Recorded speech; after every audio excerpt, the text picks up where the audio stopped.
en 2014, c'est premièrement le tournant important que notre pays a pu connaître au niveau de la lutte contre la cybercriminalité.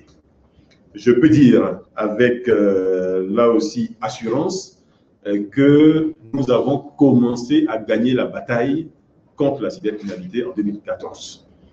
Le dispositif qui a été mis en place, c'est-à-dire l'identification des abonnés à la téléphonie mobile, la loi sur la cybercriminalité qui a été prise, les textes évidemment connexes, notamment celui sur le commerce électronique, la loi générique ou le code des télécommunications, la collaboration que nous avons rendue plus forte entre les services de police et les experts télécoms au sein de la PLCC, donc la plateforme de lutte contre la cybercriminalité, les moyens plus accrus qui ont été accordés à la DITT, donc à la direction de l'informatique et des traces technologiques du ministère en charge de la sécurité, le renforcement des actions du CICERT, Côte d'Ivoire Computer Emergency Response Team, CICERT qui est logé au sein de la RTCI, la bonne collaboration que nous avons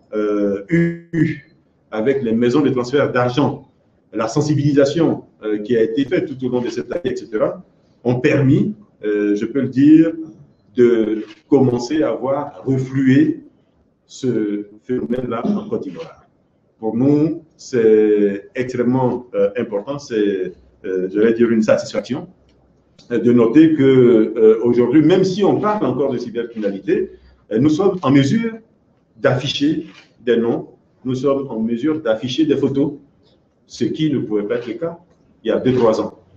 Vous allez sur le site de la PLCC aujourd'hui, vous allez voir des affiches, l'affichage de photos de personnes qui sont recherchées ou qui ont été arrêtées. Vous prenez les journaux aujourd'hui, toutes les semaines, il y a pratiquement des cybercriminels qui sont par-ci, par-là. Tout simplement parce que les conditions aujourd'hui pour les arrêter sont là. Nous avons durci le dispositif judiciaire, nous avons durci le dispositif en termes de loi, puisqu'aujourd'hui, contrairement à il y a quelques années, nous sommes en mesure plus clairement de qualifier les actes de cybercriminalité. Il y a 2-3 ans, ce n'est pas possible. Aujourd'hui, nous avons des sanctions qui sont clairement définies, clairement décrites dans la loi sur la cybercriminalité. Et je n'arrête pas de le dire, ce sont des sanctions qui sont extrêmement lourdes. Ce sont des sanctions qui peuvent amener un cybercriminel récidiviste jusqu'à 20 ans de prison. Ce sont des sanctions qui peuvent aller jusqu'à 100 millions de francs CFA d'amende, à ajouter évidemment à la réparation du préjudice que ce cybercriminel aura éventuellement causé. Donc aujourd'hui, ce dispositif a permis d'observer un reflux de ce fléau, et cela a permis également de remettre en selle la Côte d'Ivoire au niveau du commerce électronique au plan mondial, puisque la Côte d'Ivoire était exclue de certains sites de paiement, par exemple. Aujourd'hui, tout cela est corrigé, nous sommes revenus dans ces sites de paiement.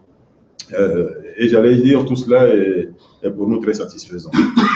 Autre point de satisfaction en 2014, c'est le développement important du mobile banking, de M-Payment, de toutes les solutions, donc de transfert d'argent, etc.